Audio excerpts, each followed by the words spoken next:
folks, I'm Melly Little and this is your daily TA wrap. We take a look at these markets and we do it from a neoclassical perspective each night, asking ourselves what happened today, what might it tell us about the coming days. I do this show 4 times a week, Monday through Thursday, live at 9 o'clock Eastern Time here from the base of the Rocky Mountains. Folks, we take a look at these markets. We do it from a neoclassical perspective, primarily looking at trend, supply and demand as shown on the charts. And what are those charts? Well, it's what you see here.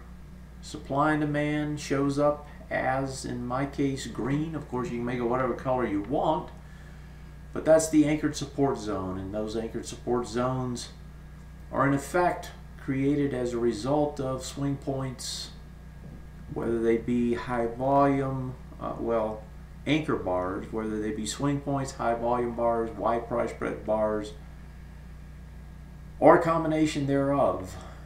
And as we can see, and we're seeing more and more on these charts, is a lot of these anchor zones are quite a ways away from price. And one of the characteristics of the automatic tools that draw these zones in for us is based on price. It gives a higher weighting to those zones that are closer to the current price.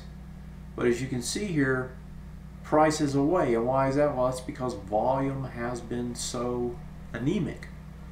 And it's such that the weightings that have taken place down at the lower consolidation levels haven't been accompanied.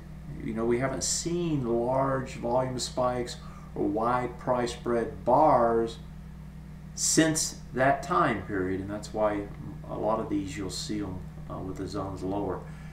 So what happened today? It was a good day for the markets. The markets moved higher, and as a matter of fact, they moved quite a bit higher. We got some ending numbers here. Let me pop them up so we can take a look at them.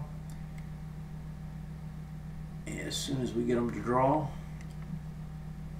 basically we had outperformance again in the NDX, in the Russell, and in the NASDAQ Composite, the wide composite. Here's our ending numbers finally. So the Dow was up just slightly, 27.5 points, really not much there. S&P about the same, a little less than 1/4%, 1942 now, up 4. But as you see here on the composite, it was up a broader, a third of a percent, a little over 30%, 16 points, 43.37. The NDX wasn't hardly up at all, and that's because Apple, Google, some of the large names in there have moved so far that they're taking a rest. But the outperformance came again in the 2 sectors that we care about. In particular, the Russell up almost 1%, doing a lot of catch up here, up 10 points, 1176, and as mentioned earlier, the composite itself was the next highest, and that is what you want to see. That's what I would want to see if I'm bullish. That's what we're getting. Gold was down heavier earlier, came back only down 4 at the end of the day. Oil dropped 70 cents, 72.5 cents, down 0.7%. Dollar was a little bit stronger. Bonds got whacked. And really, the scenario there with the bonds is we had inflation numbers today, and those inflation numbers came in a little bit stronger than was expected, and that caused the bonds to sell off. As far as, what is this market telling us? Well, if we're looking at the S&P 500, it's still not telling us a lot. What we did get today is we get a test of that Thursday bar. Remember, we're talking about the Thursday bar being a key bar. It did test into it, had slightly less volume, just barely, but slightly less volume. That says that this thing could try to pull back. If it does, it could be setting up some sort of an ABCD structure to the downside. But as I said last night, that doesn't look likely because of what else is happening. And that is if we go over and we look at the broad composite, there you see the NASDAQ pushing up, testing those highs. 17.8, test it with 18.1. So you're testing the highs, you're all the way back up to the highs and you're trying to get over them, volume expansion slightly, that's a pretty good sign. That says you got a decent chance to push up. Now if it does that, just like we're talking about the possibility of ABCD structures on the downside, still with the Dow, with the S&P 500, here it's the other case. And the other case is that if this does push over this tomorrow, and we got the Fed meeting tomorrow, then you're going to set up higher prices up in this area on nested ABCD structures, which give you a much higher probability of actually getting up there. So the NASDAQ doing exactly what you want to see. And if you pop over and look at the Russell, which has been another good tell, the Russell itself doing the same sort of thing. Didn't quite get to that high today, came close. Volume on the way up is pushing more shares. Actually, it's pushing just slightly fewer, just barely, but it didn't touch that top, so it's not a failure. Yeah, let me see here. 81. Yeah, it actually pushed more shares today. Excuse me. I thought it did, and it did. So the situation here, remember this one had already finished off an ABCD structure. Now it comes back, and it's going to try to set up another one. And if it does, in fact, set it up, that's going to take it up to the highs, which on the Russell has volume at the highs, and it looks like it's trying to set that up to get up there. So Russell, NASDAQ, they're leading. That's what you want leading. They're showing the potential to break out tomorrow. We're not seeing that in the NDX. As I said earlier, in particular Apple, Google, not doing anything. It's 3 days inside here. Was a little bit more volume pushing up today, so even though it didn't get up there, it's still doing fine. If we look at the Dow right quick, the Dow itself is 3 days inside the same, doing nothing either. So when we look at that as a whole, it's still positive. And you're coming into the Fed meeting tomorrow. I'm sure the expectations are for more of the same, and that is that they're going to talk about easing, and they're going to continue to, walk that line. And I suspect that's going to be the case until we see either one of two things happen, and that is our economy really starts to take off, or B, which is the more likely scenario, which we had talked about a month and a half ago, that is that we're going to get more easing out of the other central banks. We're not really getting easing out of Japan, but we're getting easing in a different form, in that we're going to get money into the system because of the pension funds being restructured. We've also got some new initiatives over there that Uncle Abe is pushing out that's probably going to help things again in terms of markets. You got the Chinese coming in every time they need to juice the housing market, because, man, they have a problem with the housing market, in my opinion. But they're just, they're going to be proactive and keep pushing money into that housing market. And what I mean by pushing money into it is making loans available so that you don't get any kind of crash in the prices. They're trying to ease the air out of the bubble. Now that's maybe a little bit easier done with a more centralized command control type economy. Even then it's hard, but they've got a direct line, and they just keep doing what they need to do. The big one, of course, is the ECB. ECB came out 2 weeks ago, says that we're going to ease. They pulled out the LTRO. They gave it another letter, gave it another, a different acronym, a targeted LTRO, long-time refinancing operation, and now it's targeted long-time refinancing operation. That money, as it comes into the system, and it's not small, is going to make a difference, I suspect. And it has every time it's happened, and I suspect it will be the same this time around. So if we look to Europe, right, the German DAX hanging up here at the highs, a little bit of volume escalation because it comes back up today. The DAX, although it is a doji, looks to me like it's going to try to trade higher. The weak one is the Footsie, and that's based on the fact that the Footsie has seen a break of 2 swing point lows. If we draw them here on the daily, you had a break here, and then you got a break of this other one. That usually leads to 2 to 3 bars to the downside. But what you actually ended up seeing today was an under over. So I'll be curious tomorrow to see if this flips around and actually bounces up, which would say this market is a little bit stronger than it should be technically. And so that will be a nice read tomorrow to see how that plays out. If we look at the CACs itself is right up there. It came back into an area that is kind of a natural support. Didn't quite get all the way back down to the support zone. Bounces today.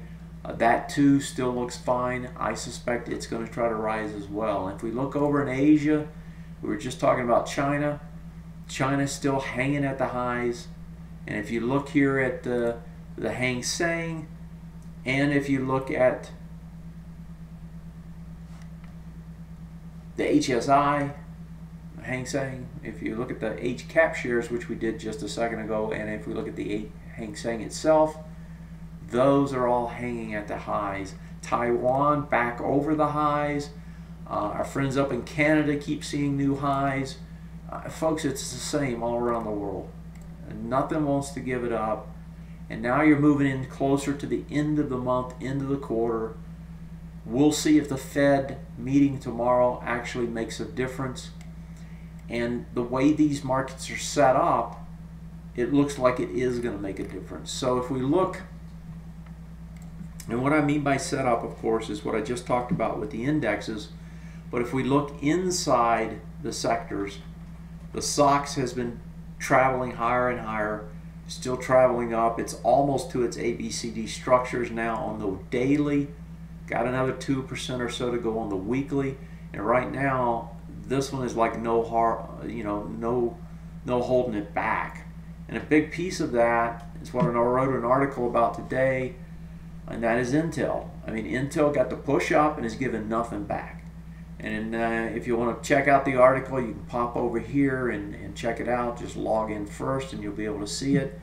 But that big push in Intel, question is I mean, we know, the immediate effect is the chips, and the chips were already seeing an effect, and they're still getting a push off of this. And this was last Thursday. So 3 bars up, continued push on the SOX. But it's also a secondary effect. And the secondary effect is other companies like the software sector. If you look at Microsoft, for example, which is the most obvious effect, pushing up to new highs. And then if you look downstream, any of the other software companies are also seeing the effects. As far as the money coming out of Europe, we had a retest, and we've had this now on like 5 sectors. Retest, regens. Not one has failed. They've all came back in and either are still trying to regenerate or already regenerating. Here's the XLF. I talked about it last night as being a key sector. You wanted to see this one start to push around. That's exactly what you got today. A nice big push in the XLF.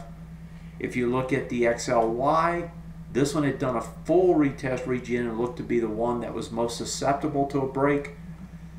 Went under, tested that, didn't have as much volume, trying to push back up. And on all of these, that Thursday bar is the key bar to get back over to actually tell us that there's something more happening here. XLP, let me get the right symbol in here. XLP was another one doing a retest regen, and it's regenerating higher. If we look at the XLY, excuse me, the XLV, let me pop that one up. The XLV is not regenerating yet, but still not breaking down. It's going to try to regenerate. And then we had a couple trying to get back, like the XLB, trying to get back to that area. And today the XLB actually went under back over, still didn't get to the retest zone. Now it looks to me like it's going to flip around and simply head higher again. So when I look at the sectors are telling me the same sort of thing, that for whatever reason, whatever the Fed's going to do tomorrow, there's a good chance that it's going to be a topside move versus a downside move. If I look at the EEM and I go to the Ox markets, look at the EEM doing a retest regen. And then if I go look at the TLT, we saw pressure on the bonds today off of the inflation news. If bonds head down, generally the equities go the other way, so that still looks fine. The dollar's still hanging high. And finally, if we look at the oil market itself, the oil market is trying to come back in finally. And it looks to me like it's going to come back in and test that low. Also reflective of good news for the equity. So doesn't mean it's going to happen, doesn't mean it's going to press higher tomorrow, but the preponderance of evidence suggests that it in fact is going to try to do just that. All right, let me see if you have any questions. You can always email me, support@tatoday.com. Text me at 303-912-9110, or you can pop questions into the chat room if you happen to be live. I did have one question emailed. Let me pop over and grab that guy and see what they wanted. All right, so this one is asking about gold and silver. So let's go take a look at gold and silver. So silver I saw today held up pretty well. Gold actually flipped around. And the question is it a buy? And in my opinion, even though this is starting to seem as if it may try to trade higher, I just don't know that I'd try to trade it that way yet. If I were going to trade anything, I'd just trade the gold stocks because they get the benefit of strength in the stock market. So gold came up, tested into a retest regen, and it was after 6 bars and it was multiple swing breaks. So that retest regen is here, and as we know, you only have to come into the bottom of it. That's what it did. Tested into the top of this bar, into that retest regen, flipped around. Now if it's going to come back up, this is going to be the key move. It has to set up an ABCD structure to the upside, you know, to get it up to the top of that regen zone. So that will be the test. So if I'm going to trade gold, I'm going to wait until it breaks out here. Right? It's got to show me it can do it. Now if I look over silver, you know, silver probably, if you're going to trade them, silver would be probably the one you would try to trade on any kind of retrace, because this one won't give anything up. But even here, silver on a weekly is really just doing a retest regen, and I think I pointed this out the other night. But this is a retest regen off of this low, and yes, it can go higher, and yes, the moves here are large percentage-wise. But I would just be careful, because I mean, you got nothing on the way up, and you're into an area that's resistance, and gold's not confirming. So to me, it's still hands off on these trades. I wouldn't try to trade them. All right, some questions, general questions about the Fed. If the Fed says anything that gets interpreted as somewhat earlier raising of rates, what if the Fed says that? Well, it's going to be bad for the market. I mean, if the Fed comes out and suggests that they're going to raise rates sooner rather than later, it's going to be tough on the markets. So I mean, that's a risk. But if you look at the way the Fed has handled this whole process, it's not a stretch of the imagination to realize that they're doing this at a very deliberate pace, with the cover, if you will, of a strengthening economy. And what I mean by the pace is the tapering itself, right? Slow, steady tapering. Economy's getting stronger, therefore we can. I can't imagine the Fed's going to say anything at this point about raising rates. What the Fed's going to do is they're probably going to wait until they get the economy stronger as a result, or at least the equity prices, to be buffered as a result of the easings going on elsewhere and those effects starting to take place. So I think, you know, you're probably 3 or 4 months out before the Fed really makes any kind of hints about when that tapering is. Right now, I mean, the raising of rates is. Right now, everybody expects July next year. So it's a year away.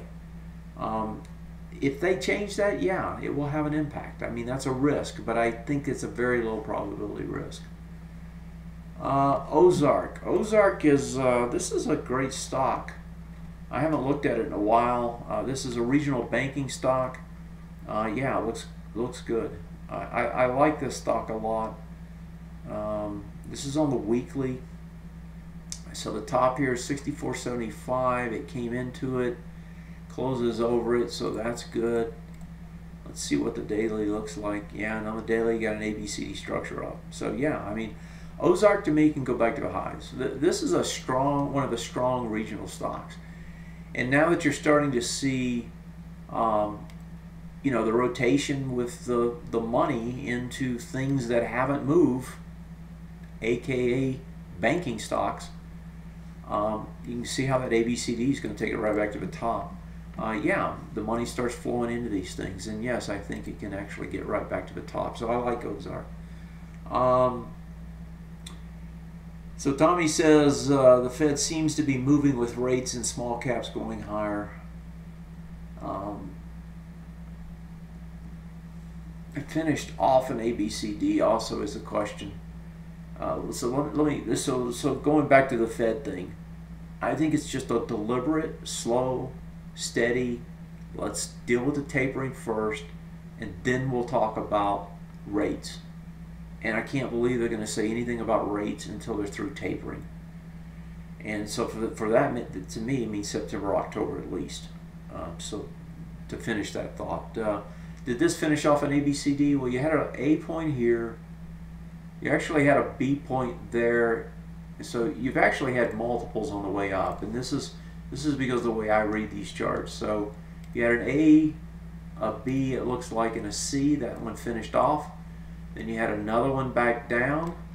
That one itself finished off. And now you've got another one from this same price point that's just getting started. So that's the way I would read those charts.